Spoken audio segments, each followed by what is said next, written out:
আমাদের প্রেমের কথা চ্যানেলটির সকল প্রকারের পাঠ গল্প দেখতে আমাদের চ্যানেলটি সাবস্ক্রাইব করে পাশে থাকা বেল আইকনে ক্লিক করুন। সেদিন ভোর ভাঙা কৃষ্ণচূড়ার ন্যায় পেলব অরুণ বর্ণের রোদ উঠেছিল।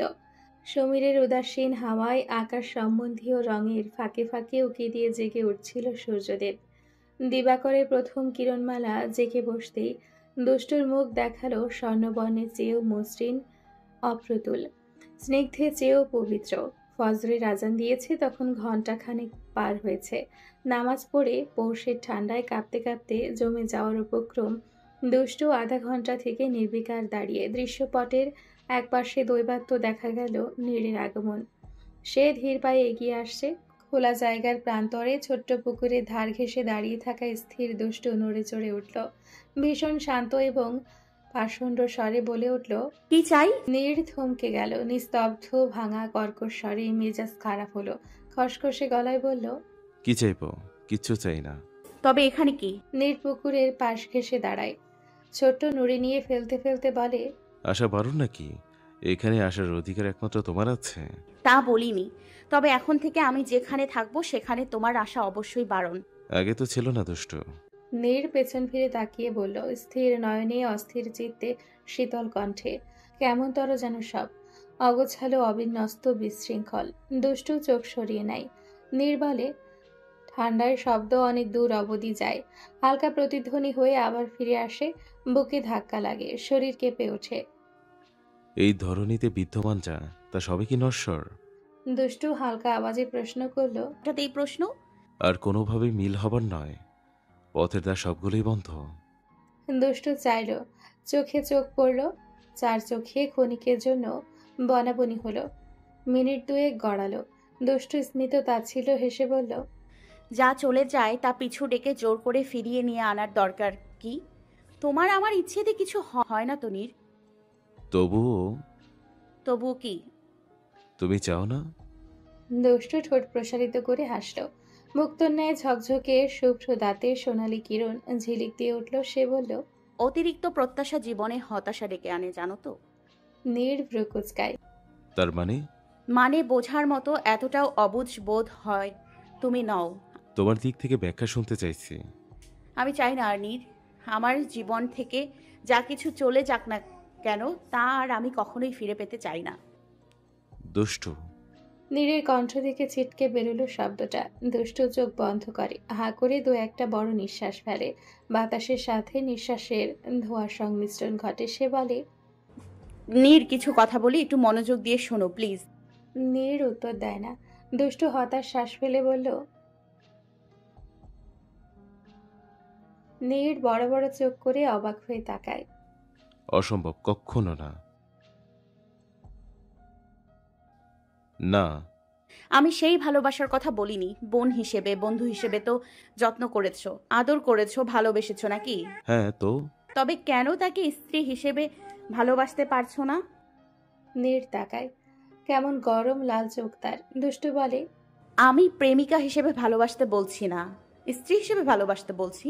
কিন্তু আমি আমার প্রেমিকাকেই স্ত্রী হিসেবে ভালোবাসতে চেয়েছি। দুষ্টু উদাস চোখে তাকায়। আছনের ন্যায় কণ্ঠে বলে, সব চাওয়া পাওয়া হয় না নীর, টিয়ার অনেক কষ্ট। নীর চোখ কুচকায়। কি কষ্ট? যেমন কষ্ট তোমার আমার, ঠিক তেমন। নীর থমকায়, চমকায়। মস্তিষ্ক তাকে কিছুক্ষণ ভাবায়। অতঃপর অনেকক্ষণ পর ধীর গলায় তাকে বলতে শোনা যায়, কে সে? কেউ না। বলো। না। বলো প্লিজ। জেনে লাভ। আমি চেষ্টা করব কি? ফিরিয়ে দেওয়ার, তাদের মিল করিয়ে দেওয়ার। লাভ নেই। কারণ সে বিবাহিত। আমি ডিভোর্স দেব। দুষ্টু হাসে, বলে, তোমার কি মনে হয়, আচ্ছা টিয়া কি তোমায় বিয়ে করতে চেয়েছিল? হঠাৎ রাজি হলো কেন? ওর যদি পথ খোলা থাকতো তবে কি তোমার ডিভোর্সের অপেক্ষা করতো? তবে সেও বিবাহিত। নীর বিস্ময় নিয়ে তাকায়। কি নাম তার? নাম নেই। দুষ্টু প্লিজ নাম বলো। তুমি কি কখনোই কিছু বোঝোনি? না। আশ্চর্য, তোমরা ছেলেরা এতটা অবুঝ বুঝি। দুষ্টুর কণ্ঠে রাগ ঝরে পড়ে। নীর ঠান্ডা গলায় শুধায়, নাম কি? বলছি তো নাম নেই, নাম দিয়ে কি করবে তুমি? তুমি বলো। দুষ্টু একবার চোখের পাতা ঝাপটে বলে দেয়। প্রযুক্ত ভাইয়া। প্রায় সাথে সাথে যেন শীতল বাতাস থেমে গেল, অথচ ঠান্ডা বহুগুণ বেড়ে গেল। হাত পা জমে এলো, নাড়ানো চাড়ানো দায়। নীরের গলার স্বর থেমে এলো। দুষ্টু হাসলো, বলল, ভেবে দেখেছো সামান্য কথায় তুমি কি পরিমাণ শকড? আর কখনো ভুলক্রমেও যদি আমাদের অতীত সম্পর্কের কথা ওরা জেনে ফেলে, সবাই ঠিক কতটা ভোল্টেজের ঝাটকা খাবে? তুমি বিবাহিত নীর, তোমাকে বুঝতে হবে। You have to understand. তুমি কিভাবে বলতে পারলে আমাদের আবার মিল হওয়া সম্ভব? নীর তখনও কথা বলতে পারল না। দুষ্টু চোখ বন্ধ করে বড় বড় নিঃশ্বাস ফেলল, নিজেকে শান্ত করলো। অতঃপর নিবিড় গলায় বলল, নীর, টিয়ার কাছে যাও, ওর তোমাকে দরকার।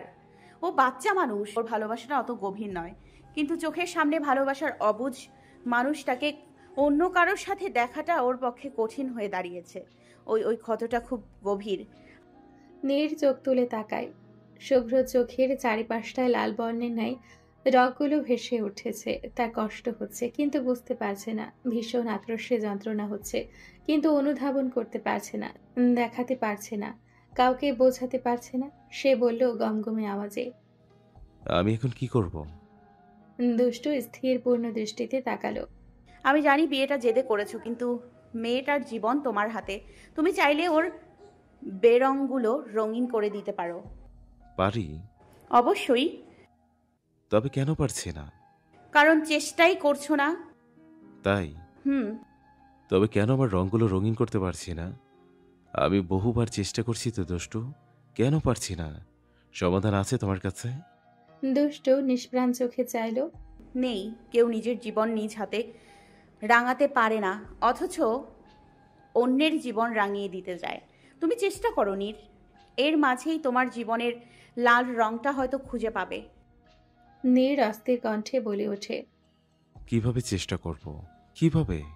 ওর কাছে গেলে তো আমি তোমাকে দেখতে পাবো, আমি ওকে অনুভব করি না, করছি তোমাকে। তুমি বুঝতে পারছো আমার ব্যথাটা? পারছো না। আমার যন্ত্রণার একাংশ যদি তোমায় ছুতো, তবে তুমি বুঝতে। দুষ্টু তাচ্ছিল্য হাসল। হাই, মায়ের কাছে মামা বাড়ির গল্প। চোখের কিনার ঘেঁষে জমা পানিগুলো আড়ালে মুছে ফেলে সে বলল, আমায় ভোলার চেষ্টা করো, ওকে আপন করো, কষ্ট দিও না।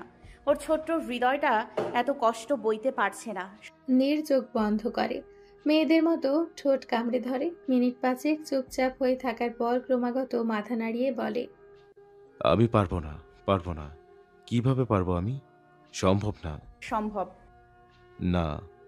দুষ্টু তেজি গলায় বলে, তবে জেদ নিয়ে বিয়ে করলে কেন? জীবন ছেলে খেলা, বিয়েটা হেলা ফেলা।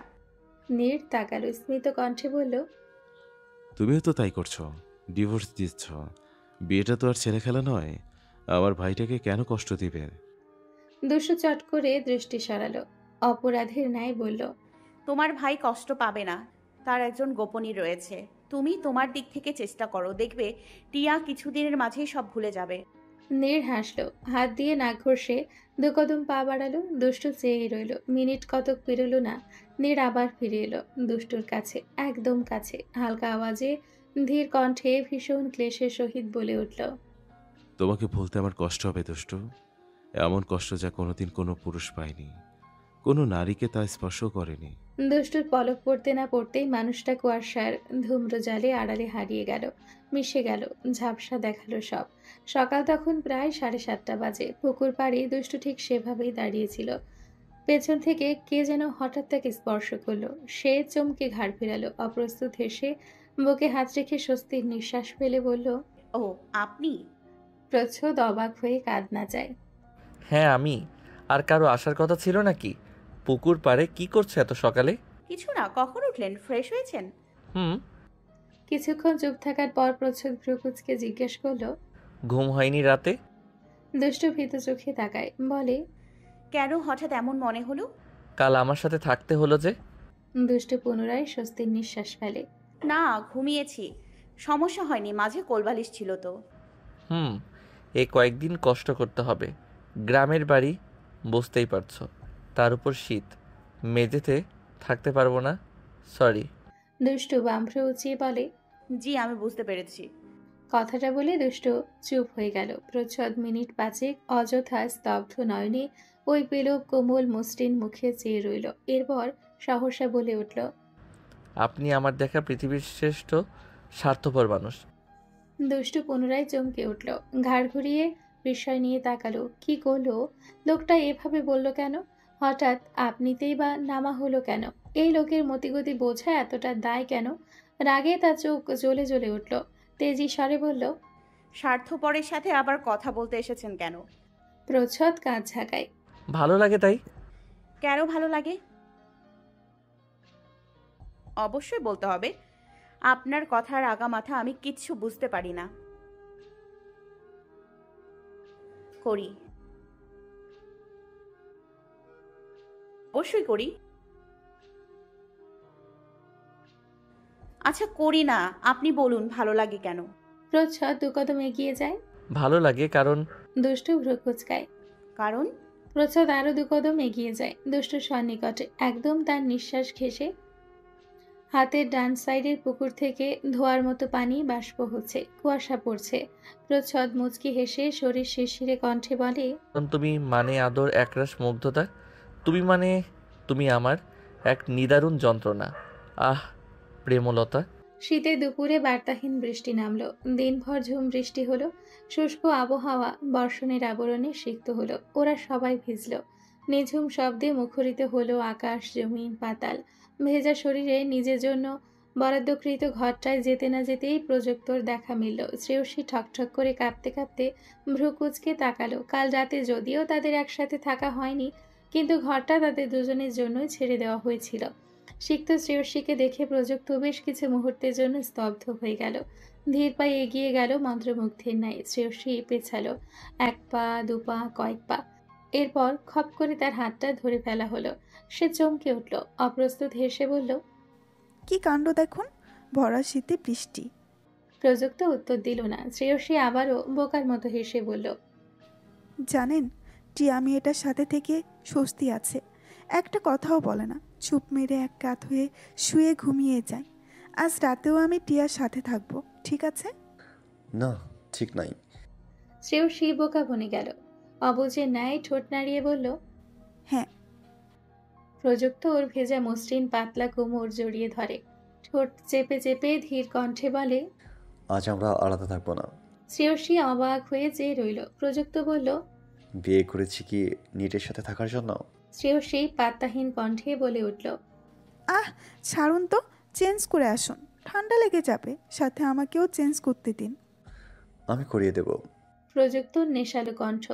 শ্রেয়সী বিস্ফারিত চোখে তাকালো, অতঃপর এক ঝটকায় প্রযুক্তর হাত কোমর থেকে সরিয়ে দিল।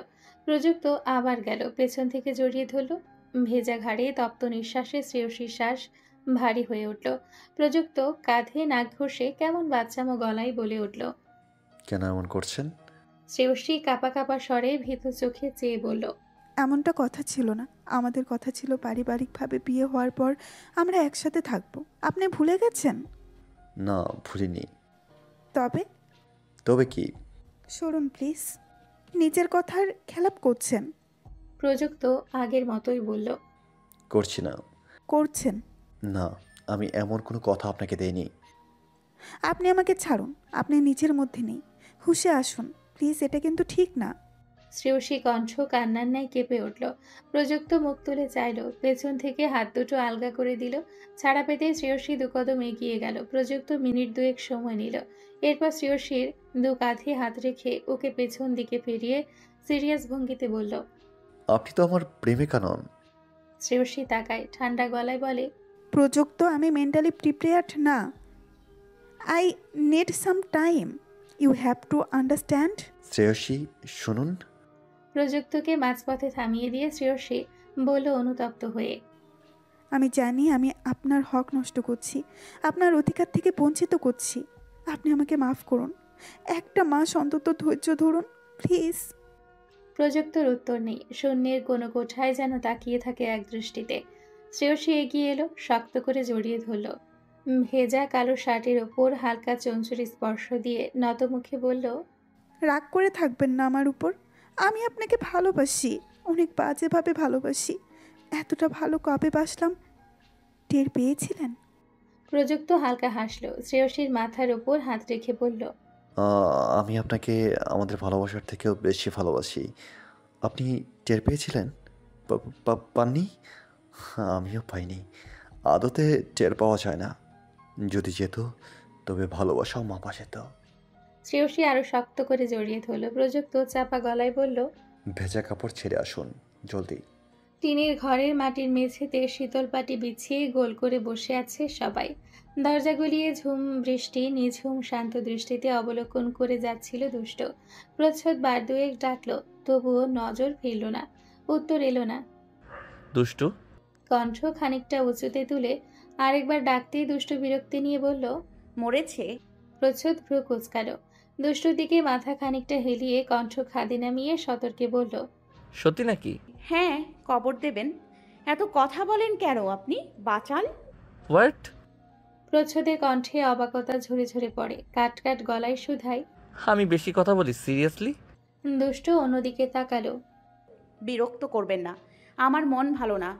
নির্বোধয় শুনল, নাকি এতক্ষণ গোপনে খুব মনোযোগে ওদেরই শুনে যাচ্ছিল।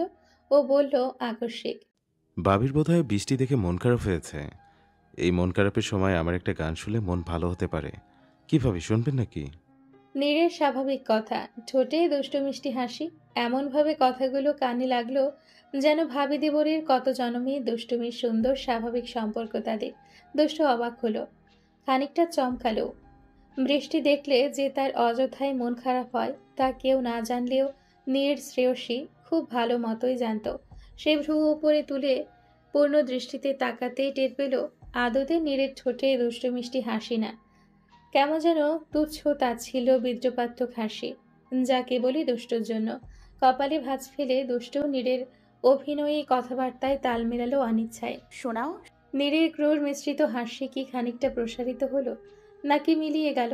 এত ঠান্ডা নিশ্চুপ স্বাভাবিক গলার দুষ্টুকে হয়তো সে আশা করেনি। চমকিত ভড়কে যাওয়া ভীত দুষ্টুকে মনে মনে ভেবে রেখেছিল সে। আমার সবটুকু বিশ্বাস যে দিয়েছে ভেঙে, তাকে কৃতজ্ঞতা জানাই। সে দিয়েছে আমায় অন্ধ চোখে আলো, যার বিশালতার মাঝে আমি একটু পাইনি ঠাই। তাকে কৃতজ্ঞতা জানাই, সে দিয়েছে আমায় মহাশূন্যে আশ্রয়।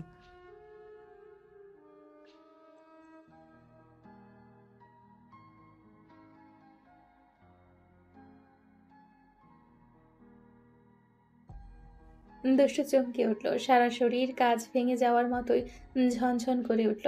তার চোখে অবাকতা, ভীতি, অপারগতা, অপরাধবোধ।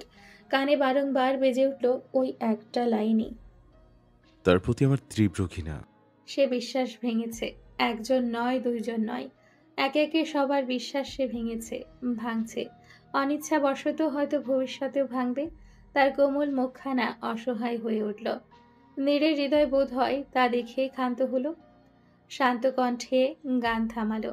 শ্রেয়সী দেখল দুষ্টু তখনও চেয়ে আছে ছলছল নয়নে। এত ঘৃণা নিয়ে নীর গানটা গাইল যে শ্রেয়সীর বুকটাও কেঁপে উঠেছিল। টিয়া খুব মনোযোগ দিয়ে শুনল পুরো গান। শুনতে শুনতে তার গালে একটা মোটা জলের ধারা কখন ছাপ বসিয়ে গেছে টেরই পেল না। বেশ কিছুক্ষণ অপলক নীরের দিকে চেয়ে থাকলো। প্রযুক্তর দিকে একবার তাকাতে গিয়েও চাইল না, দমে গেল। মাথা নিচু করে পায়ের দিকে চেয়ে রইল এক মনে। একটুও মুখ উপরে তুলল না, যেন তুললেই সবাই তাকে ভৎসনা জানাবে। তার অসহায়ত্ব, অপারগতা, দুর্বলতা বুঝে ফেলে দারুণভাবে তাকে নিয়ে কটূক্তি করবে। নীর এক হাত দিয়ে স্বভাবসুলভ টিয়ার বাহু জড়িয়ে ধরে মিষ্টি হেসে বলল, কাঁদছো কেন? টিয়া ছোট্ট উত্তর, এমনি। নীরের খারাপ লাগলো। এই প্রথম টিয়ার জন্য বুক চিরে দীর্ঘশ্বাস বেরোলো। টিয়ার মাথা উঁচু করে যত্ন নিয়ে চোখ মুছিয়ে দিল। একবার আর চোখে দুষ্টুকে দেখে নিয়ে ওর মাথাটা আলতো করে ঘাড়ে রাখলো। খুব সন্তর্পণে দুষ্টুকে দেখিয়ে চুলে চুমু খাওয়া হলো। দুষ্টু দেখলো, চোখ ফেরালো। এর মাঝে প্রযুক্ত আগ্রহ নিয়ে জিজ্ঞেস করলো, তোমাদের বন্ধুদের কাহিনীগুলো শুনি, বলো। দুষ্টু চকিতেই উঠে দাঁড়ালো। একবার শ্রেয়সীর দিকে তাকিয়ে নিস্তেজ গলায় বলল, সম্পর্কই ফিকে হয়ে গেছে। কাহিনী আর কি শুনবেন ভাইয়া? প্রযুক্ত বুঝলো না, এমন কণ্ঠে প্রশ্ন করল। মানে? বন্ধুত্বের রঙগুলো মলিন হয়ে গেছে, এটাই কাহিনী। দুষ্টু হেসে ভেতরের ঘরে পা রাখলো। যাওয়ার সময় ওর চোখের কোণার পানিগুলো চিকচিক করে নীরের দিকে তাকিয়ে রইল। নীর হাসলো, নিশ্চুপ গলায় বলল, আমার দ্বন্দ্ব হয়তো এখানেই শেষ, কিন্তু তোমার যন্ত্রণা অবশ্যই এখান থেকে শুরু। নীরের কথা শেষ হলো না, তার আগেই তার বুকেও দাও দাও করে আগুন জ্বলল যখন দেখলো প্রচ্ছদ উঠে চলে গেল। গিয়ে ওদের ঘরে দরজাটা লাগিয়ে দিল, শব্দ হলো। তাতে বুকের আগুনের তেজ বাড়ল। প্রযুক্ত শ্রেয়সীকে নিয়ে উঠে দাঁড়ালো। বৃষ্টি থেমে গেছে, তারা বাইরে গেল। তখনও নীর এক দৃষ্টিতে বন্ধ দরজার দিকে চেয়ে। খানিক বাদে ভীষণ রাগে, যন্ত্রণায়, কষ্টে যখন বসা থেকে উঠতে চাইল, দেখলো ওর কাঁধে খুব আদুরে বিড়ালছানার ন্যায় নতমুখে ঘুমিয়ে আছে টিয়া। কি বিষণ্ণ মুখ তার, চোখের নিচটা কি দারুণ কালো, ঠোঁট দুটো ভীষণ শুষ্ক, মলিন মুখটা যেন কত ব্যর্থতার বহর, কত শত কষ্টের অভিযোগ তাতে। নীর চেয়ে থাকলো। কেউ কবে কখনো কি জানতো হকবাড়ির এত আদরের একমাত্র মেয়ের এহেন দুর্দশা? নির্বোধ হয়ে এই প্রথম খুঁটিয়ে খুঁটিয়ে টিয়াকে দেখল। এরপর বিড়বিড় করতে করতে কোলে তুলে নিয়ে গেল নিজের ঘরের দিকে। রাতে ঘুমাবে না নাকি? শ্রেয়সীর হাত ধরে ভেজা স্যাঁতসেঁটে মাটির আইল ধরে হাঁটছে প্রযুক্ত। সতর্ক দৃষ্টিতে পিচ্ছিল পথের দিকে তাকিয়ে আরো খানিকটা শক্ত করে মুঠো ধরে বলল, একটা কথা জিজ্ঞেস করি? তিরিং বিরিং করে পথ মারিয়ে চলা শ্রেয়সী কানের পেছনে চুল গুজে ব্যতিব্যস্ত গলায় বলে, বলুন না, বলুন। আপনারা এত ভালো বন্ধু, অথচ কেমন যেন। তিরিং বিরিং থামিয়ে পায়ে চলন ধীর করে দিল শ্রেয়সী। কেমন? আপনাদের বন্ধুত্বের রং ফিকে হয়ে যাওয়ার কারণ কি? শ্রেয়সী কিছু মুহূর্ত চুপ থাকলো। চারিপাশে বিস্তর ক্ষেতের মাঝখানে আইল ধরে হাঁটছিল ওরা। চাষের জমিগুলোতে তখন বেগুনের চারা লাগানো হয়েছে। চারা বড় হয়ে ফুল ধরেছে। শ্রেয়সী একটা ফুল ছিল, কানে গুজলো। প্রযুক্ত নাক কুচকে ভালো লাগছে না? বলে ফেলে দিল। শ্রেয়সী অপারগতা প্রকাশ করলো। ইস, তাই না? ফুলটা ফেলে দেবেন? প্রযুক্ত ভ্রুকুচকিয়ে তাকালো। আশ্চর্য, এড়িয়ে যাওয়ার চেষ্টা করছেন কেন? প্রযুক্তর প্রশ্ন করা অস্বাভাবিক নয়। শুধু প্রযুক্ত কেন, যে কেউ যে কোনো সময় যদি এই প্রশ্ন করে তৎক্ষণাৎ তাদের উত্তর দিতে বাধ্য থাকতে হবে। তবে প্রযুক্তর বেলায় তো উত্তর দেওয়া আবশ্যক, তবে সত্যি হওয়া নিশ্চয় জরুরি নয়। শ্রেয়সী লম্বা করে দীর্ঘশ্বাস টানল। প্রযুক্ত খুব ভঙ্গি নিয়ে তা চেয়ে চেয়ে দেখল। শ্রেয়সী হেসে ফেলল। এভাবে তাকিয়ে থাকবেন না বলছি। বলে শ্রেয়সী আগের চেয়েও বড় করে দীর্ঘশ্বাস নিল। প্রযুক্ত অনেক কষ্টে এই মেয়ে নাটকীয়তা হজম করল। শ্রেয়সী প্রযুক্তকে আরেকটু জ্বালাতে শব্দ করে ঠোঁট গোল করে নিঃশ্বাস ছাড়ল। প্রযুক্ত বিরক্তিতে চু চু শব্দ তুলে বলল, আমার ধৈর্যের বাঁধ ভেঙে যাচ্ছে। এত অভিনয় পারেন আপনি, উফ। শ্রেয়সী মেকি হাসল। অন্যমনস্ক হয়ে সরু আইলে পা ফেলতে ফেলতে বলল, আসলে দুষ্টুকে তো জোর করে বিয়ে দেওয়া হয়েছে, ও আমাদের জানায়নি। আমরা ওর বিয়ের 1 মাস পর জেনেছিলাম। এটা নিয়ে আমাদের মাঝে একটু ঝামেলা হয়। আবার আমি বিয়ে করলাম, সেটাও ওরা জানলো না। নীরের বিয়ের দিনে ওই বাড়িতে আমাকে দেখে ওরা জেনেছে। এদিকে নীরর আগে ক্ষোভে আমার ওর বিয়ের কথা জানায়নি। এসব নিয়েই আসলে। প্রযুক্ত কৌতুক বোধ করল। বাহ, ইন্টারেস্টিং তো। 3 বন্ধু, অথচ কেউ কারোর বিয়ের খবর জানে না। বিয়ের সমাচার। শ্রেয়সী ছোট্ট করে বলল, হুম। সামান্য এই কারণে? না, আরও একটা কারণ আছে। প্রযুক্ত ভ্রুকুচকায়। কি? নীরের ভাইকেও দুষ্টু বিয়ে করেছে, অথচ নীর জানে না এটাই। বলে শ্রেয়সী শব্দ করে হাসল। প্রযুক্ত তাতে যোগ দিল, বলল, কি যে হজবরল। হাসতে হাসতে শ্রেয়সী চোখ দুটো ঝাপসা হয়ে উঠল। সে সত্য বলল, অথচ বিরাট বড় সত্যিটাই লুকিয়ে গেল। প্রযুক্ত শ্রেয়সীকে নিয়ে উল্টো ঘুরে বাড়ির পথ ধরল। যেতে যেতে বলল, আপনাদের বয়স হয়েছে এত, অথচ কত ইমমেচিওর। প্রচ্ছদ তো আমার বিয়ের কথা জানতো না, অথচ আমরা 1 ঘন্টাও কথা না বলে থাকিনি। আপনাদের উচিত কি জানেন? শ্রেয়সী ফিচিল গলায় বলে, কি? 3 জনে বসে একসাথে পান্তা ভাত খাওয়া, শুকনো মরিচ ঢলে ঢলে এক একটা লোকমা খাবেন, আর চোখের পানি নাকের পানি একাকার করে একে অপরকে ইচ্ছে মতো গালাগাল করবেন। তারপর দেখবেন সব ঠিক। শ্রেয়সী বিস্তর হাসল। প্রযুক্ত কৌতুক কোলে শ্রেয়সীর নেত্র দুটো পানিতে টইটম্বর হলো। মনে মনে সে ভাবল, যদি সত্যি এটা কাজে দিত তবে তারা 3 বেলা একসাথে বসে আয়েশ করে পান্তা ভাত খেত। কিন্তু আশ্চর্যজনক হলেও জীবনের সবচেয়ে বড় বিশ্রী সত্যটা হলো এই সময়টা এসে ওদের একসাথে বসে খাওয়া তো দূর, একজন আরেকজনের সাথে কথা বলতে গেলেও গলার স্বর বন্ধ হয়ে যায়। কত জড়তা! কবে কোনোদিন কেউ ভেবেছিল যে তাদের মাঝেও একদিন এমন নিস্তব্ধতা বিরাজ করবে? কেউ কারোর মুখ দেখতে চাইবে না, অথচ ভাগ্যের লীলা খেলায় তবুও দেখে যেতে হবে। বাড়ির কাছাকাছি এসে প্রচ্ছদকে পুকুর পাড়ে বসে থাকতে দেখা গেল। প্রযুক্ত শ্রেয়সীকে ভেতরে যেতে বলে সেদিকে পা বাড়ায়। প্রচ্ছদের চোখ মুখ লাল হয়ে আছে। প্রযুক্ত গিয়ে প্রচ্ছদের পিঠে 2 আঙ্গুল দিয়ে টোকা মেরে পাশে বসে বলল, কিরে বেটা, বউ ছেড়ে আসতে পারলি? কিরে, গালে তো চুকা দিলে রক্ত পড়বে। চোখ মুখ এত লাল। প্রচ্ছদ কথা বলল না। এত বাজে রকমের খারাপ লাগছে তার বলে বোঝানো যাবে না। অপমানে, লজ্জায়, রাগে ভেতরটা একদম তিতে বিষ হয়ে আছে। কিছুক্ষণ আগেই দুষ্টুর সাথে এক দফা হট্টগোল হয়ে গেছে তার। তখন নীরের গান শেষ হওয়ার পর রুমে সে দরজা বন্ধ করে দেওয়ায় দুষ্টু বিরক্তি নিয়ে তাকালো। শীতল কণ্ঠে শোধালো, কিছু চাই? প্রচ্ছদ সরাসরি এমন প্রশ্নে কি বলবে খুঁজে পেল না। দুষ্টু পিঠ দেখিয়ে ফিরে নিজ মনে কি যেন করা শুরু করলো, সম্পূর্ণ প্রচ্ছদকে অবজ্ঞা করে। এই ঘরে যে ও নিজে ছাড়া আরো একজন পুরুষের অস্তিত্ব আছে তা খুব সূক্ষ্মভাবে এড়িয়ে চলল। প্রচ্ছদ খাটের একপাশে বসল, দুষ্টু অপর পাশে গিয়ে শুয়ে চোখের ওপর এক হাত রেখে নিস্তব্ধে পড়ে রইল।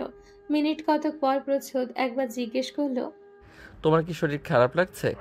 দুষ্টু উত্তর দিল না। অপমানে শরীর রি রি করে উঠল প্রচ্ছদের। হাতের মুঠো শক্ত হয়ে এলো। এতটা অবহেলা! দুষ্টু তাকে এত ঘৃণা কেন করে? সেই বা কেন আগ বাড়িয়ে এই বেয়াদব মেয়ের সাথে কথা বলতে যায়? এতটা নির্লজ্জ প্রচ্ছদ! নিজের ঠোঁট দুটোই কেটে ফেলতে ইচ্ছে করলো। অনেকক্ষণ পর নীরবতা কাটিয়ে প্রচ্ছদ ঠান্ডা মেজাজে বলে উঠল, জীবনে কাকে সব থেকে বেশি ঘৃণা করো দুষ্টু? প্রচ্ছদ জানতো দুষ্টু তার স্বভাবে উত্তর দিয়ে বলবে আপনাকে, কিন্তু সে উত্তর দিল নিজেকে। প্রচ্ছদ বেহায়ার মতো তবুও আরেকবার প্রশ্ন করে উঠল, কেন? কারণ আপনার মতো একটা লোকের সাথে আমার বিয়ে হয়েছে তাই। প্রচ্ছদ চকিতে ঘাড় ঘোরালো। নিজেকে নর্দমার কীট বলে বোধ হলো। দুষ্টু এই কথাটা এভাবে বলতে পারল প্রচ্ছদের মুখের ওপর। প্রচ্ছদের বুকের ভেতরটা কি যেন খামচে ধরল। শরীরের প্রতিটা পশমে পশমে যেন আগুন জ্বলছে। প্রচ্ছদ তড়িৎ বেগে দুষ্টুর মুখের ওপর ঝুঁকল, হাত দুটো দুষ্টুর দুপাশে রাখলো। আজকে এই মেয়ের একটা হেস্তু নেস্ত করা দরকার। প্রচ্ছদ কি এতটা সস্তা নাকি? এতটা ফেলনাও? দাঁতে দাঁত চেপে সে বলল, ইচ্ছে করছে তোমার চাপাটা ভেঙে দেই। মুখে বলল ঠিকই, কিন্তু প্রচ্ছদ কিছুই করতে পারল না। দুষ্টু চোখ খিচে বন্ধ করে রাখা ভয়ের তো সৃষ্টিকর্তা প্রদত্ত ওই এত সুন্দর মুখের দিকে তাকিয়ে আদতে কিছু বলতেই পারল না। তার বদলে বিছানায় এত জোরে ঘুষি মারা হলো যে বিছানার সহ দুষ্টু কেঁপে উঠল। প্রচ্ছদ রাগে দ্রুত ঘর প্রস্থান করতে চাইল। দরজার কাছে যাওয়া মাত্রই দুষ্টু আগের ভাবভঙ্গির ঠাট বজায় রেখে বলে উঠল, দিনের বেলা এভাবে হুটহাট এসে দরজা বন্ধ করে দেবেন না, আর আমি ঘরে আসলেই আমার পেছন পেছন আসবেন না। প্রচ্ছদ রাগে চুল টেনে ধরল। ওর কি কোনো প্রাইভেসি নেই নাকি? ওর নিজের কোনো ইচ্ছে মতামতের দাম নেই? এই মেয়েটার সাথে এক ঘরে আর থাকবে না ও। দরজায় এক লাথি দিয়ে খুলল, আবারও চলে যাওয়ার সময় আরেক লাথি দিয়ে বন্ধ করলো। সেদিকে তাকিয়ে থেকে দুষ্টুর বুক চিরে দীর্ঘশ্বাস বেরিয়ে এলো। চোখ থেকে টুপটুপ করে দুফোঁটা পানি কান পর্যন্ত গড়িয়ে গেল। কদিন পরেই সে চলে যাবে। সে চায়নি এখন আর এভাবে প্রচ্ছদের সাথে খারাপ ব্যবহার করতে, কিন্তু না করে উপায় নেই। প্রচ্ছদ ক্রমেই তার ওপর দুর্বল হয়ে পড়ছে, তাকে চোখে হারাচ্ছে, তার উপর অধিকার খাটাচ্ছে। প্রচ্ছদ যে তাকে খুব ভালোবাসে এ আরো বহু আগেই দুষ্টু টের পেয়েছে।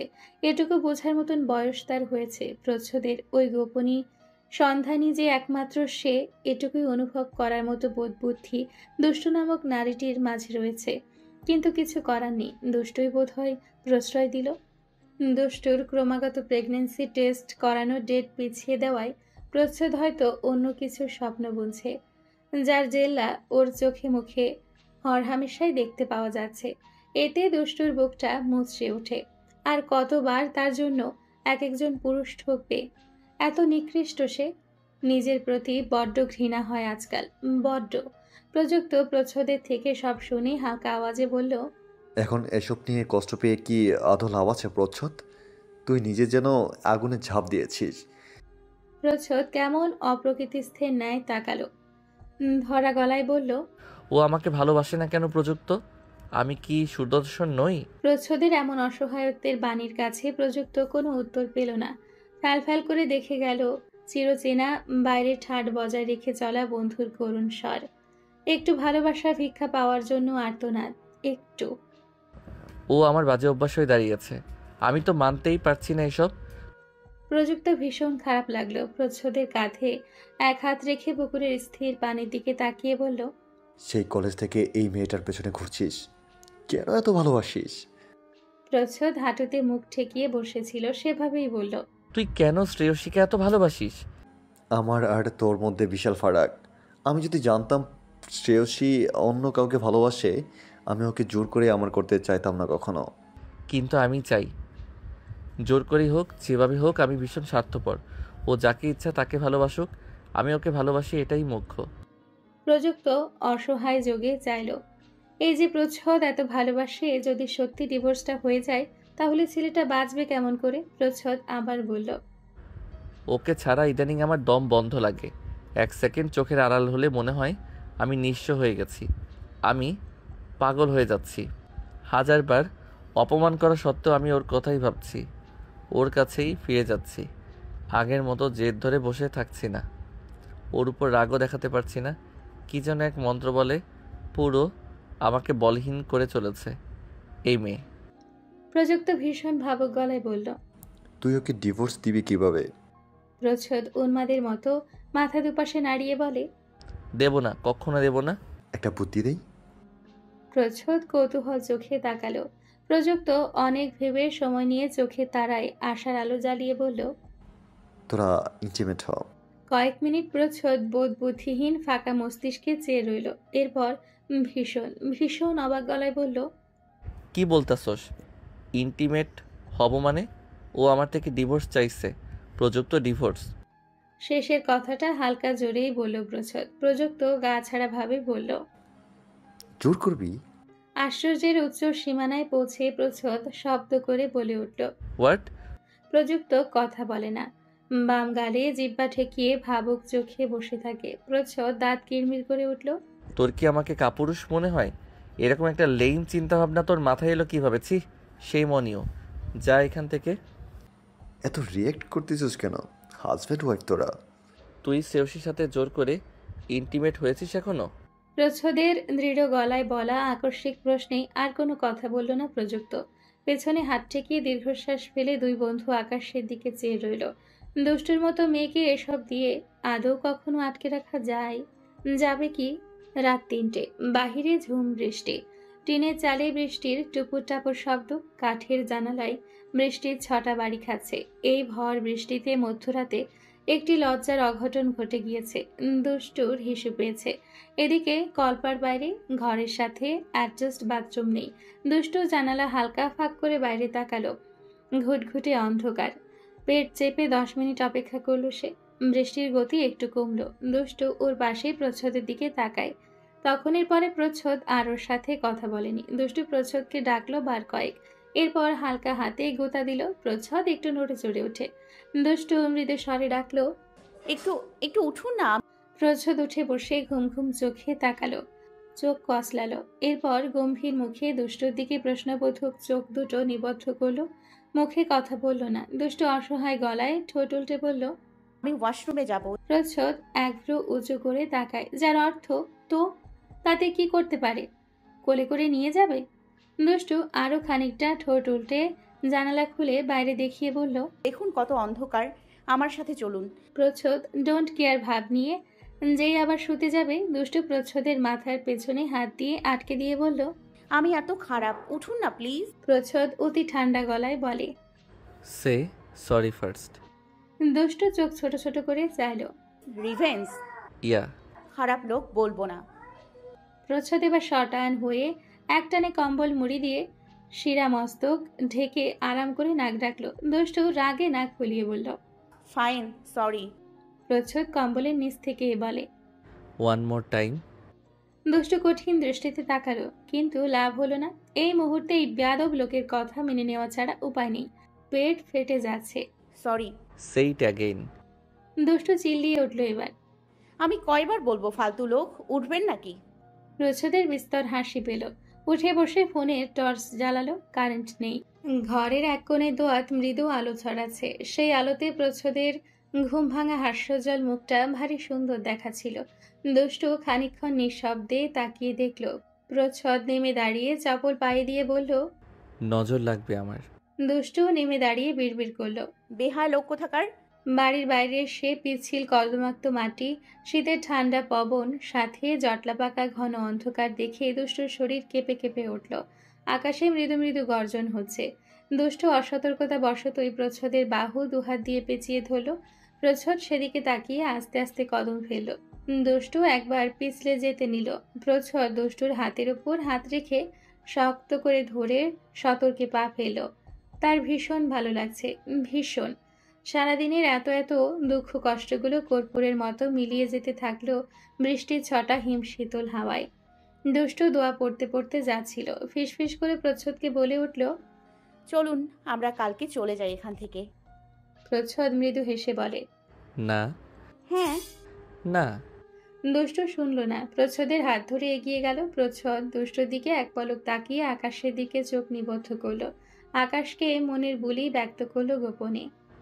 এই একটুখানি স্পর্শ পাওয়ার জন্যে হলেও আমি সারা জীবন ওর সাথে এই অজপাড়া গায়ে থেকে যেতে চাই আল্লাহ। তখনই দুষ্টু বলল। ভালো মতো আলোটাও ধরুন না, পিছলে পড়ে যাব তো। প্রচ্ছদের পাত্তাহীন স্বর। তো যাও, আমার তো ইচ্ছে করে তোমাকে ধাক্কা মেরে কাদায় গড়াগড়ি খাওয়াই। তবে যদি একটু মানুষ হও দুষ্টু মেয়ে। দুষ্টু ঝাড়ি দিয়ে বলে। অসভ্য ছেলে। পরের দিন দুষ্টুকে দেখতে গ্রামের কিছু মহিলারা এলো। প্রচ্ছদের বাবা, চাচাতো ভাইয়ের বইরাই ওদের দেখভাল সহ সব সামাল দিচ্ছিল। এক বৃদ্ধা মহিলা এসে দুষ্টুর থুতনি ধরে বলল। দুষ্টু, টিয়া, শ্রেয়সী বারান্দায় বসেছিল চেয়ার পেতে। আর উঠোনেই দাঁড়িয়ে টুকটাক আলাপ সাছিল প্রচ্ছদ, নীর, প্রযুক্ত। দুষ্টু একবার চোখ তুলে প্রচ্ছদের দিকে তাকালো। প্রচ্ছদ ঠোঁটে আঙ্গুল দিয়ে ইশারায় চুপ থাকতে বলল। দুষ্টু মিষ্টি হেসে বৃদ্ধার দিকে তাকিয়ে বলল। তা দাদি, আমার গায়ে তো তাও 3 পিস আছে, তোমার গায়ের ব্লাউজ কই? টিয়া, শ্রেয়সী হেসে উঠল। বৃদ্ধাও মস্করা করে বলল।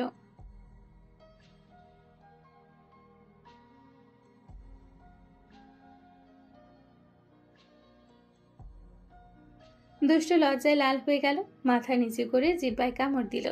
একবার মাথা তুলে আর চোখে চেয়ে দেখলো প্রচ্ছদরা নিজেদের মতন গল্প করছে। ভাগ্যিস শুনেনি। দুষ্টু হাঁপ ছাড়ল। আরেকজন মহিলা পান চিবিয়ে চিবিয়ে শ্রেয়সীকে তাক করে প্রশ্ন করল। মাইয়াডা কেডা? চোখের পলক পড়ার আগেই দুষ্টু শ্রেয়সী এবং নীরকে চমকে দিয়ে বলে উঠল। আমার বোন। কি ভীষণ ভালো লাগায় যে শ্রেয়সীর অন্তরটা ছেয়ে গেল। তা যদি একবার দেখাতে পারত দুষ্টুকে। বুকের ভেতর কান্না উতলে উঠল। বহুদিন পর এভাবে বলল দুষ্টু। শ্রেয়সী বুঝে উঠছিল না কিভাবে দুষ্টুর সাথে একটু সরাসরি কথা বলবে। টলমলে চোখের সামনে তাকাতেই প্রযুক্ত মৃদু হাসল। মহিলা আবার জিজ্ঞেস করলেন। ওই পোলাটা তাইলে তোমার দুলা ভাই? দুষ্টু মাথা নাড়ায়। প্রযুক্ত আরেকটু বিস্তর হাসল। ওরা তিনজন এমন ভান ধরে দাঁড়িয়ে আছে যেন কিচ্ছু শুনছে না, নিজেদের মধ্যে গল্পে মশগুল। অথচ ওরা ওখানে দাঁড়িয়ে আছে ওদের বউদেরকে কি বলে তা শোনার জন্য। প্রযুক্ত প্রচ্ছদের হাতে ঘুষি মেরে বলল। তোর বউয়ের দুলাভাই হয়ে গেলাম রে, আজ থেকে তুই আমাকে দুলাভাই রাখবি। প্রযুক্তর গর্বে বুক ফুলে উঠছে। প্রচ্ছদ পাত্তা দিল না, উল্টে বলল। তুই দুদিন ধরে নীরের সাথে কেন থাকছিস? তোর না হয় বউয়ের সান্নিধ্য দরকার নেই, মানলাম তোর সিস্টেমে সমস্যা আছে, তাই বলে তো নীরও বউ ছাড়া থাকতে পারে না। প্রযুক্ত খেকিয়ে উঠল। হাফ বেটা, মুখে লাগাম দে, সিস্টেম দেখতে চাস? প্রচ্ছদ নাকমুখ কুচকে দাঁড়ালো। নীর ভ্রু কুচকে বলে উঠল। ছি, বিয়ের পর তোমার এই অধপতন। ছেলে দেখলো তোমার ইমোশন জেগে ওঠে, বউ কাছে আসতে দেয় না নাকি? প্রযুক্ত নীরের পেটে ঘুষি মেরে বলল। তোর জন্যই তো দেয় না, প্রতিদিন রাত তুই তো আমার কাছে আসার জন্য উতলা হয়ে যাস। নীর পেট ধরে মৃদু আর্তনাদ করার ভান ধরল। কথা বাড়ালো না। এখন যদি কথা বাড়াতে গিয়ে কথায় কথায় ওকে জিজ্ঞেস করে তুই কেন টিয়ার সাথে থাকছিস না, তখন ও কি জবাব দিবে? যদি ওকে টিয়ার সাথে থাকার জন্য জোরাজোরি করে, তখন নীর ওদের বলল, চলো পুকুর পাড়ের পাশে টঙে গিয়ে বসি। টঙে বসে যে যার মতো চুপচাপ কিছুক্ষণ নিজেদের কথা ভাবল। বাস্তবিক অর্থে এই ঝিরিঝিরি শুষ্ক বাতাস, অল্প স্বল্প মিষ্টি রোদ, সামনে বিশাল বড় পরিষ্কার পানির সুন্দর পুকুর, উঁচু উঁচু তালগাছগুলোর হেলানো দোলানো, এত মনোরম পরিবেশ যে নিজেদের ভবিষ্যৎ সম্পর্কে চিন্তা করতেই ভীষণ ভালো লাগছিল। সেই ভালো লাগার নিস্তব্ধতা ভেঙে নীর আচানক বলল, তোদের বিয়ের কাহিনী শোনা তো। তোর বউয়ের খোঁজ পেলি কোথা থেকে? প্রচ্ছদ মৃদু হেসে বলে। বিশাল বড় কাহিনী, শুনবি? নীর ঠোঁটের কোণে মেকি হাসি নিয়ে বলল, শুনবো বলেই তো জিজ্ঞেস করলাম। মুখে বলল ঠিকই, কিন্তু নীরের বুকটা জ্বলে যাচ্ছিল অকারণেই। চট্টগ্রাম থেকে এসে প্রচ্ছদের গায়ে হলুদে অ্যাটেন্ড করার কথা ছিল তার। সকল ঝক্কি ঝামেলা পুহিয়ে অবশেষে হলুদের দিন এসে পড়লেও দুষ্টু ফোন ধরছিল না দেখে চিন্তায় বিয়েতে উপস্থিত থাকার মতো মন মানসিকতা ছিল না নীরের। সেবার কতদিন কথা হলো না তাদের। সেই সামান্য দূরত্ব থেকেই জন্মকালে দূরত্ব এসে পড়ল। প্রযুক্ত হেসে বলল, তোর থেকে লুকিয়েছে বলে মানিস না, কিন্তু আবার নীরের হৃৎপিণ্ডে কি জানি একটা খামচে ধরল, তবুও প্রচ্ছদের দিকে চোখ নাচিয়ে চেয়ে রইল। প্রচ্ছদ সলজ্জে হেসে মাথা চুলকায়। তার হৃদয়ের সংকোচন প্রসারণ বেড়ে গেছে। আকাশের দিকে তাকিয়ে স্মৃতি হাতড়িয়ে হাতড়িয়ে বের করে আনলো তার গোপনীকে, যাকে সে বহু বছর ধরে ভীষণ ভালোবাসে। প্রচ্ছদ যখন ইন্টার ফার্স্ট ইয়ার, দুষ্টু তখন ক্লাস 9-এ। ছোটবেলায় দুষ্টুদের বাড়িতে বেশ কয়েকবার ওদের যাওয়া হয়েছে মায়ের সুবাদে। দুষ্টুর সাথে প্রচ্ছদের কখনো তেমন কথা হতো না, হলেও প্রচ্ছদ আপনি তুমি গুলিয়ে ফেলতো বলে দুষ্টু নাকমুখ ফুলিয়ে বলতো, আপনি তো ভীষণ এলোমেলো ছেলে। প্রচ্ছদের সাথে দুষ্টুর টুকটাক গোছালো সুন্দর কথাবার্তা হতো হঠাৎ। বস্তুত প্রচ্ছদের এই গম্ভীর মুখখানাকে দুষ্টু কোনো কালেই পছন্দ করতো না, কিন্তু দুষ্টুর ওই পছন্দ না করাটাকে প্রচ্ছদ পছন্দ করে ফেলল। ধীরে ধীরে পছন্দটুকু গাঢ় হলো, কেউ ঘুণাক্ষরেও টের পেল না। দিন মাস যায়, তার পছন্দের পারদ তরতর করে বাড়তে থাকে, তবে সর্বোচ্চ গোপনে। ওই নীল গেঞ্জিটা ওর অত প্রিয় হওয়ার কারণ ছিল, দুষ্টু একদিন বলেছিল, আপনাকে এই নীল গেঞ্জি দিয়ে তো খুব স্মার্ট লাগছে, কি সুন্দর। প্রচ্ছদ গম্ভীর মুখে উত্তর দিত, আমাকে সব গেঞ্জিতেই স্মার্ট লাগে, আর আমি ছেলেটাই ভীষণ সুদর্শন। ব্যাস ওই কথাটুকু মনে রেখেই এত বছর গেঞ্জিটাকে আগলিয়ে রাখা। খুবই বাচ্চামনা ব্যাপারটা। প্রেমে পড়লে সবাই একটু আধটু বাচ্চামো করে, ওটা তেমন বড় কোনো ব্যাপার নয়। কিন্তু বিয়ের পর দুষ্টু যখন গেঞ্জিটা বাচ্চামির বশে কেটে ফেলল, প্রচ্ছদের মনে হয়েছিল কেউ ওর প্রেমের স্মৃতিটাকে কেটে ফেলছে, ওর 10 বছরের একপাক্ষিক প্রেমের স্মৃতি।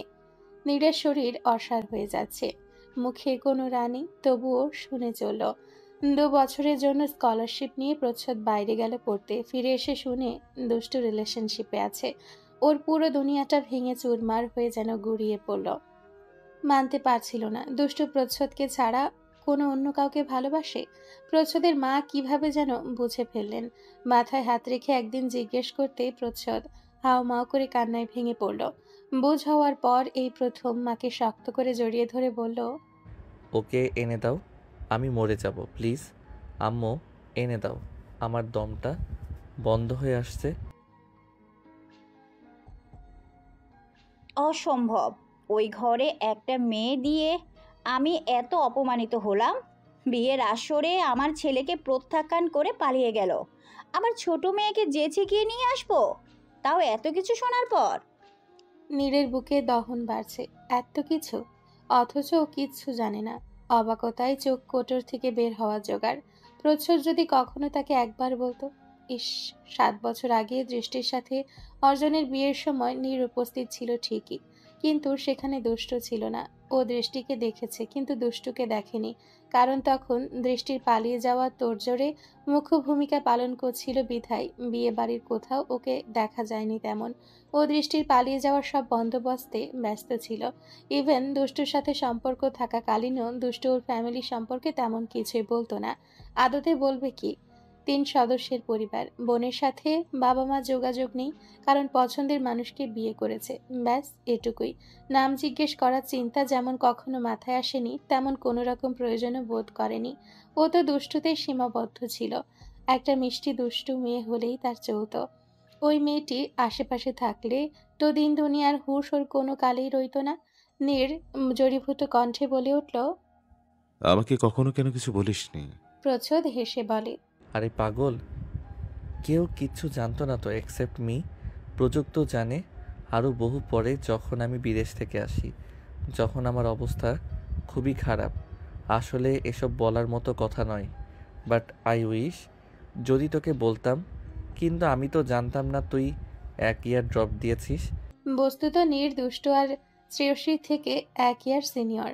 প্রথম থেকেই নীর দুষ্টুকে পছন্দ করলেও দুষ্টুকে তোয়াক্কা করতো না। ওর পাত্তা পেতে কত কিছুই না করেছে। শেষমেশ বিভাগে আবেদন লিখে হুলস্থুল কাণ্ড করে 1 ইয়ার ড্রপ দিয়ে দুষ্টুকে নোট টোট দিয়ে হেল্প করে ও নজরে আসতে পেরেছিল।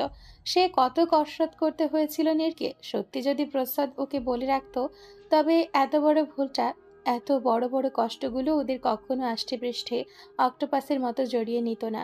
নীর নিজের ভাবনা থেকে ফিরল। তাকিয়ে খেয়াল করলো শুকনো উদাস প্রচ্ছদের চোখের কোনা দুটো পানিতে ভিজে উঠেছে। নীর সেদিকে এক নয়নে চেয়ে রইল। আর প্রচ্ছদ বলে গেল, তারপর জানিস, আম্মু রাজি না হওয়াতে টোটালি খাওয়া দাওয়া অফ হলো আমার। ঘরের জিনিসপত্র ভেঙে একাকার। আব্বু, কাকা, ভাইয়া, ভাবি সবাই জানলো। ভাইয়া বোঝালো সবাইকে। আম্মু একসময় রাজি হলো। 1 সপ্তাহের মধ্যে বিয়ের আয়োজন। বিয়ের রাতে আম্মুকে ওদের বাড়ির পেছনে পাহারায় রাখলাম, কারণ আমি প্রিটি মাছ শিওর ছিলাম ও পালাবে, হাজার হোক রক্ত বলে কথা।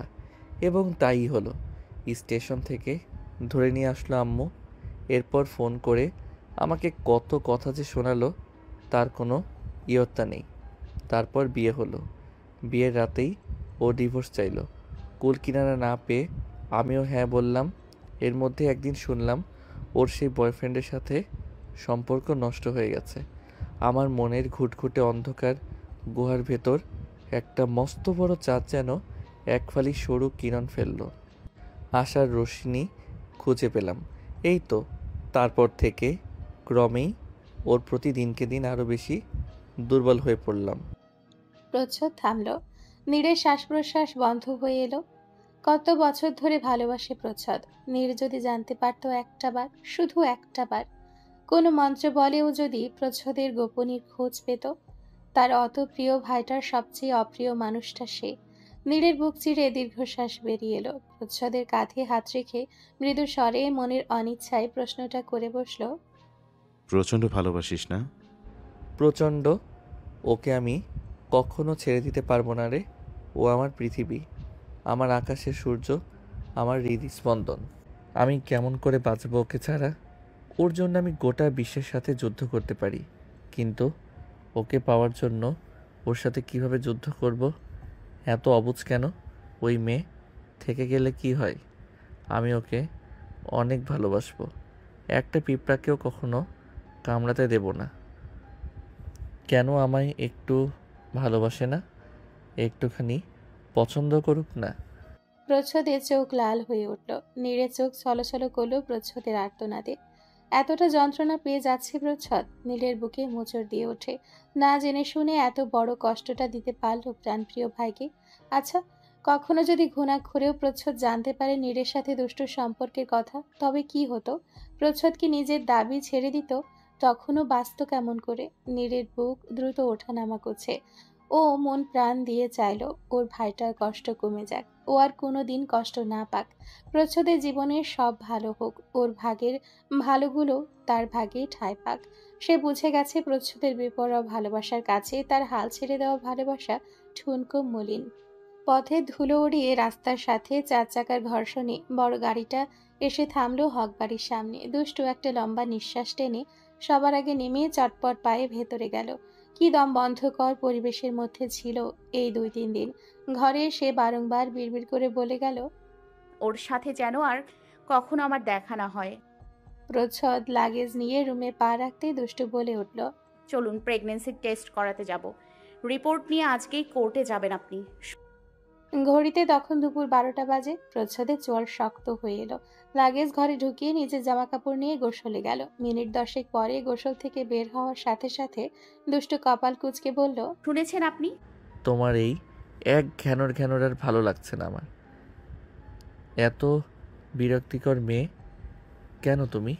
কবে থেকে টেস্ট করানোর কথা বলছি, করলে না, এখন আবার শুরু করেছো? তোমার মর্জি মতো সব হতে হবে? নিজেটা ছাড়া আর কিছু ভাবতে পারো না? এতটুকু পথ ড্রাইভিং করে এসে আমি এখনই তোমাকে নিয়ে টেস্ট করতে ছুটবো, তারপর আবার ছুটবো কোর্টে? বিবেক জ্ঞানহীন মেয়ে মানুষ। প্রচ্ছদ ধমকিয়ে ধমকিয়ে উচ্চস্বরে বলে চলল। দুষ্টু চোখ ছাপিয়ে অম্বর এলো। এভাবে আর কখনো কোনো দিন কথা বলেনি প্রচ্ছদ। দুষ্টুর বুক ভেঙে কান্না পেল। প্রচ্ছদ সেদিকে খেয়াল পর্যন্ত করল না, বরং আরো বলল কঠোর বাক্য হিমশীতল কণ্ঠে, তোমার যদি থাকতে ইচ্ছে করে থাকো, না হয় চলে যাও। 1 মাস পর আপনি ডিভোর্স পেয়ে যাবে। কথাগুলো বলেই প্রচ্ছদ হনহন করে ছাদে চলে এলো। রাগে শরীরে আগুন ধরে যাচ্ছে। ডিভোর্স ডিভোর্স ডিভোর্স, যখন তখনই এক বুলি আওড়াচ্ছে। নিজ মর্জি মতো সব করবে, বেপরোয়া মেয়ে। সবকিছুর একটা লিমিট থাকা উচিত। ঘরে স্তম্ভিত দাঁড়িয়ে থাকা দুষ্টু অপমানে ছিন্ন ভিন্ন হয়ে লাগেজ থেকে প্রচ্ছদের সব কাপড় বের করে ছুঁড়ে মারল এদিক সেদিক। নিজের আরো কিছু কাপড় এনে উল্টো পাল্টে ভরল লাগেজে। এরপর নিচে নেমে এলো। শিরিন হক ডাইনিং টেবিলে খাতা কলম নিয়ে বসে মনোযোগ সহকারে বাজারের ফর্দ লিখছিলেন। দুষ্টু গিয়ে ডাকলো, আন্টি, শিরিন হক মাথা না উঠিয়ে বললেন, জি। আমি একটু আমার বাসায় যেতে চাই। খাতায় মরিচের গুঁড়া 2 কেজি লিখতে লিখতে দুষ্টুর কথা জবাব দিলেন তিনি। মাত্র এক জায়গা থেকে এলে, ফ্রেশ হলেও না। শিরিন হকের কথা শেষ হওয়ার আগেই দুষ্টু বলে, বাবা অসুস্থ, আমাকে দেখতে চাইছে। প্রায় 2 মাস হয়ে গেল বাবা মাকে দেখি না। বস্তুত দুষ্টু মিথ্যে বলেনি। কালই ওর বাবা ফোন দিয়ে বলেছিল ওকে যেতে। শরীর ইদানিং ভালো যাচ্ছে না। ফোনটা মূলত করেছিল প্রচ্ছদকে। জামাইকে দাওয়াত দিয়ে মেয়ের সাথেও কথা বলা হয়েছে। শিরিন হক বড় করে শ্বাস ফেললেন। তোমার মাকে কত করে বলি আসতে, সে আসতে চায় না। তার উপর তোমার বাবা অসুস্থ। আচ্ছা যাও, কিন্তু প্রচ্ছেদ কোথায়? ওনার কাজ আছে, আমাকে একাই যেতে বলেছে।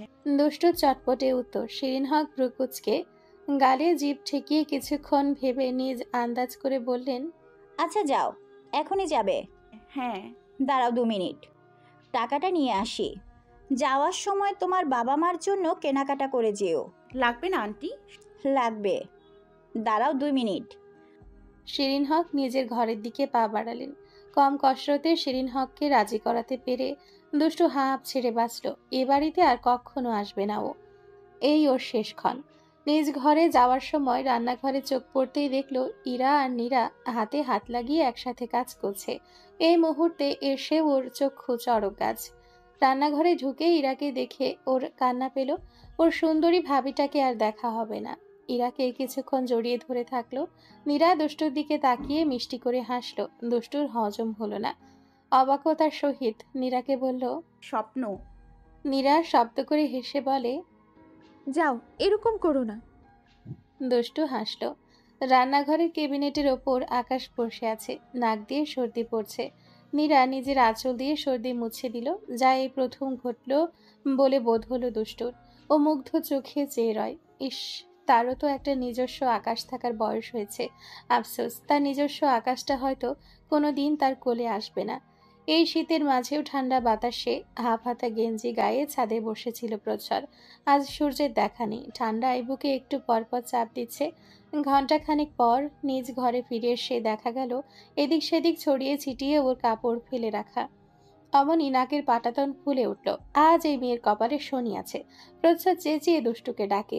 এদিক সেদিক খুঁজে নিচে এসে ডাইনিং টেবিলের ওপর আকাশকে নিয়ে খেলায় ব্যস্ত থাকা শিরিন হকের দিকে তাকিয়ে কপাল কুঁচকে বলে, আম্মু, তোমার বান্ধবী বেয়াদব মেয়েটা কোথায়?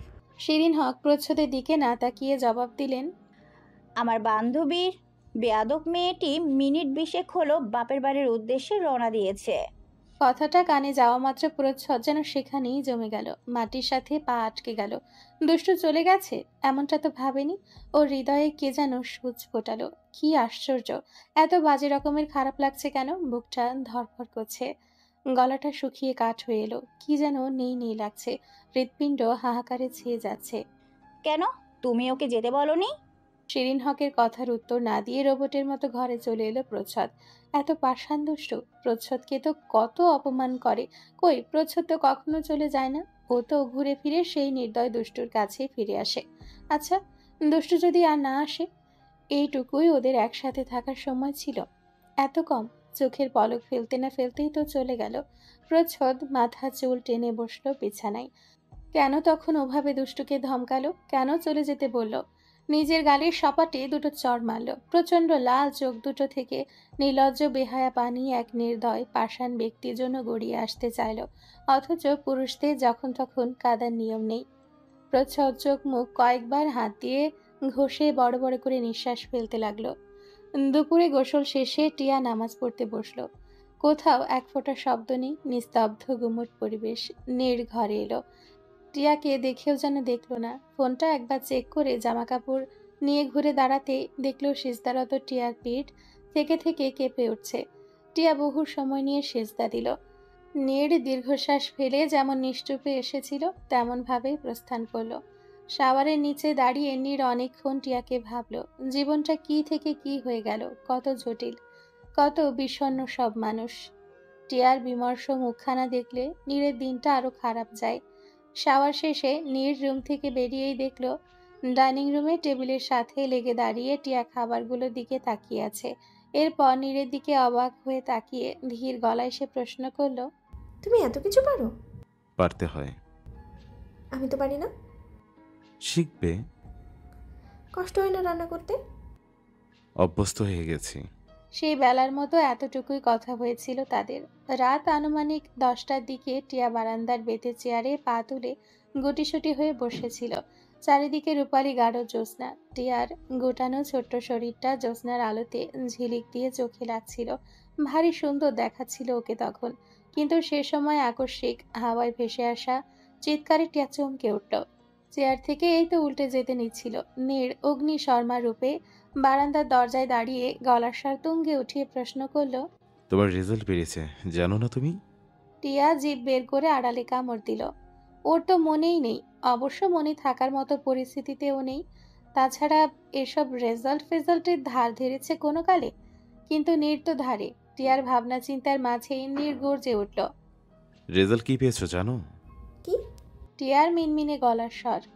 এত বড় বড় কয়েকটা ডিম। ভেজে খেয়ে নিলেই তো হয়। এমতো অবস্থায় এহেন কথায় নীরের নাকটা ফুলে উঠল। পুনরায় গর্জে উঠল সে। মাত্র 2.7 পেয়েছ। টিয়া অবাক চোখে তাকায়, এরপর খুশিতে ঝুমঝুম করে বলে, ফেল করিনি? ওহ আল্লাহ, থ্যাংক ইউ, পাশ করে গেছি। টিয়ার মৃদু উচ্ছ্বাসে নীর ধমকে উঠল, আগ বাড়িয়ে কান টেনে ধরল। টিয়ার কানে স্বর্ণের বড় ঝুমকা। এমনিতেই সন্ধে থেকে কান ব্যথা করছিল।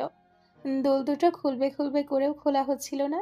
এখন এত জোরে কান টানায় টিয়া উচ্চ স্বরে কুকিয়ে উঠল, ব্যথা লাগছে নির্ভয়া, ছাড়ো ছাড়ো। ব্যথা লাগার জন্যই তো ধরেছি। ব্যথায় টিয়ার গলা ধরে এলো। নীরকে দুলের কথা বলতেই নীর ছেড়ে দাঁড়িয়ে কান দেখে বলল, কেয়ারলেস মেয়ে একটা। ইস, কান কি লাল হয়ে আছে। এত বড় বড় ঝুমকা কেন পড়েছ?